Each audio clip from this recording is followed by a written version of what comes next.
नमस्कार, अस्सलाम वालेकुम, सत श्री अकाल, जय झूलेलाल। मैं हूं जी प्रेम मटलानी और आप देख रहे हैं हालात हाजरा का प्रोग्राम। हकीकत ये है, इब्तदा में आपसे दरख्वास्त है, चैनल ज़रूर सब्सक्राइब करें।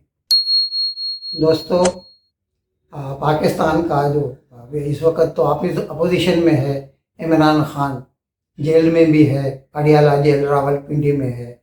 कुछ दिन केवल उसने एक ट्वीट किया और उसमें उसने बताया कि पाकिस्तान की इस वक्त की जो सूरत हाल है, जो सिनारियो दिख रहा है, वो ऐसा ही है जो 1971 में मशरक़ी पाकिस्तान यानी ईस्ट पाकिस्तान का था। अब आइए उसके इस दावे पर थोड़ा गौर कर लें, उसका एनालिसिस कर लें। मशरक़ी पाकिस्तान जिसकी वो बात कर रहा है, उस वक़्त पूरे मुत्तहिदा पाकिस्तान का हिस्सा था। उसके इलेक्शन में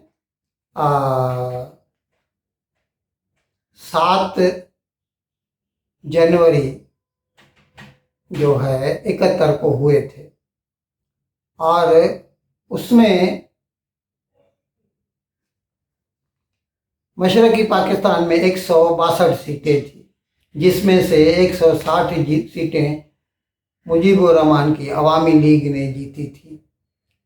आप सोचिए, तकरीबन 100%, जबकि उसके मुकाबले में वेस्ट पाकिस्तान में पीपल्स पार्टी ने मेरे ख्याल में 89 सीटें जीती थी और उसमें भी 2 सूबों में, यानी सरहद, सूबा सरहद जिसे आजकल खैबर पख्तूनख्वा कहा जाता है, और दूसरा बलूचिस्तान, उसमें तो उसका कोई नामो निशान भी नहीं था। सिंध और पंजाब में उसने जीती थी, लेकिन उसके बावजूद उसने मिलिट्री के साथ मिलकर मुजीबुर रहमान को पावर ट्रांसफ़र न करने की साजिश की थी। अब इसका मुआवजा करना है इमरान खान का। हकीकत में इमरान खान ज़मीन से निकला हुआ लीडर नहीं है, इसे फ़ौज ने ही बनाया है। 2013-14 से लेके उन्होंने कोशिश की कि इसको खड़ा किया जाए नवाज शरीफ के ख़िलाफ़, और फिर वो कामयाब हुए 2018 में।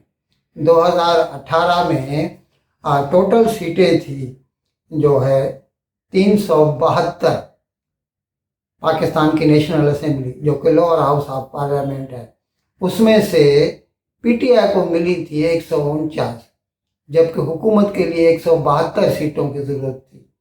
23 सीटें कम थी और उस वक़्त फ़ौज ने, यानी जनरल कमर जावेद बाजवा जो उस वक़्त चीफ ऑफ आर्मी स्टाफ था, उसने जहाज भर भर के चारों अतराफ से पाकिस्तान से एमएनए लेकर आया और उसको वज़ीर आज़म का इलेक्शन जितवाया नेशनल असेंबली में।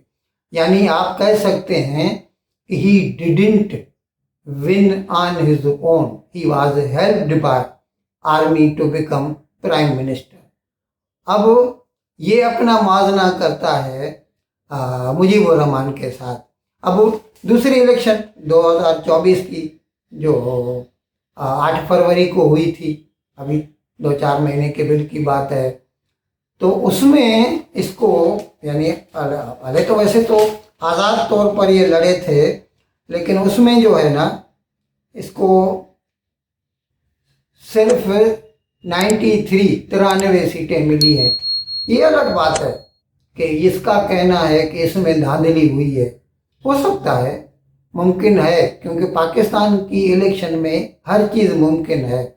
और जब ये कहता है कि धांधली हुई है, तो फिर इसको ये भी मानना चाहिए ऐसी ही धांधली 2018 में भी हुई थी। तो हमेशा पाकिस्तान में पर्दे के पीछे जो है एस्टेब्लिशमेंट या आर्मी जो है ना, वो डोर खींचा करती है। ये पुतलियां हैं जो उसके इशारे पर नाचती हैं।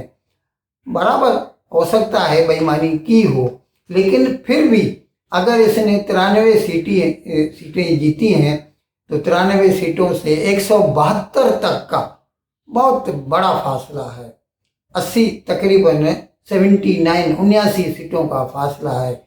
इतना फासला वो किसी भी तरह कवर नहीं कर सकता। इसीलिए अगर वो अपने आप का अपना मुआवजा शेख मुजीबुर रहमान से करता है तो फिर गलत है। अच्छा, अभी देखिए, आप खुद सोचिए, शेख मुजीबुर रहमान को जेल में डाल दिया गया था, क्योंकि जब ऑपरेशन सर्च लाइट इन्होंने शुरू किया वेस्ट पाकिस्तान की फौजों ने ईस्ट पाकिस्तान में, तो उन्होंने उस वक़्त तकरीबन 30 लाख लोगों का कत्ल किया, 30,000 औरतों का रैप किया ईस्ट पाकिस्तान में, और मुजीबुर रहमान जेल में था। बराबर इमरान खान जेल में है, लेकिन उसको सारी सहूलतें मुयस्सर हैं। हत्ता कि आप 2018 में जब नवाज शरीफ को जेल में डाल दिया गया था, तो नवाज शरीफ, मरियम नवाज, राना सनाउल्लाह वगैरह जो भी उस वक़्त इमरान खान के अपोजिट में थे, नून लीग के लोग थे, उनको टॉर्चर किया गया। उन्हें वो सहूलियात मैसर नहीं थी जो आज इमरान खान को हैं मैसर। आज इमरान खान बड़े आराम से रह रहा है रावलपिंडी के अडयाला जेल में, और उसकी जो अभी वो कहता है उसका तो असर रसूख सिर्फ खैबर पख्तूनख्वा में है। पंजाब में थोड़ा बहुत पहले था, जो कि इस इलेक्शन ने साबित कर दिया कि अब वो भी कम पड़ गया है। सिंध में पीपल्स पार्टी है, और बलूचिस्तान में तो बलूचिस्तान अवामी पार्टी, और वो भी तो हुकूमत मतलब एस्टेब्लिशमेंट के साथ मिली हुई है। हकीकत में वहाँ का अवाम जो है ना, वो तो पाकिस्तान के साथ रहना ही नहीं चाहता, तो इसीलिए बलूचिस्तान का जिक्र करना फजूल है। तो इसका अपना मुआजना शेख मुजीबुर रहमान के साथ करना और ये कहना कि हो सकता है कि जैसे 71 में पाकिस्तान टूटकर 2 मुल्क बन गया, आज भी वैसी ही हालत है, फिर से पाकिस्तान टूट सकता है। अब इसने एक ट्वीट में जब ऐसा लिखा, तो एक सेनेटर है नून लीग के, जिनका नाम है इरफान सिद्दीकी।